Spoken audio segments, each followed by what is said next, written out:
পৌঁছলে ঈসা আলাইহিস সালাম এমন কান্না কাঁদে, আর একদিন বলতেছেন, খোদা গো, আমি একটু ঘোরাফেরা করতেছি, ঘুরতে চাই, করো, ঘোরাফেরা করো, ভালো কথা। ঘুরতে ঘুরতে এক পাহাড়ের নিচ দিয়া যাইতেছে, দেখি বিরাট বড় এক পাথর। জিজ্ঞেস করলেন, প্রভু গো, এত সুন্দর এত বড় পাথর, ব্যাপারটা কি? আল্লাহ বলেন, ব্যাপার আছে। কি ব্যাপার? তোমার হাতে কি?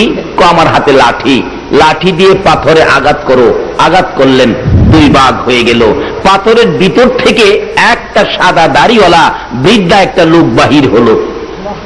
ঈসা আলাইহিস সালাম বলতেছেন, বাবা, আপনি পাথরের ভিতরে কি করেন? বাবা, আমি এখানে আল্লাহর তাসবিহ তাহলিল পাঠ করি। পাথরের ভিতরে? খানা দানা খান কোত্থেকে? কইলে, দেখেন না আমার পাশে বেহেশতি ফল ফলাদি বাকল টাকল পড়ে রয়েছে, খাওয়ানোর টাইমে বেহেশতি ফল আসে, আমি খাই। কোন কি? তাহলে তো আপনি তো বিরাট বড় বুজুর্গ। আচ্ছা, আপনি এখানে কত বছর যাবত এইভাবে ইবাদত করেন আর বেহেশতি খানা খান?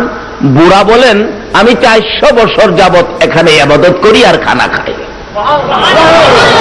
ঈসা নবী বলেন, হাই হাই, তাই তো আপনি ভাগ্যবান ব্যক্তি, 400 বছর যাবত এই পাথরের ভিতরে বসে ইবাদত করে বেহেশতি খানা খান। আমি ঈসা নবী তো পারলাম না, আপনি তো তাহলে খুব ভাগ্যবান ব্যক্তি।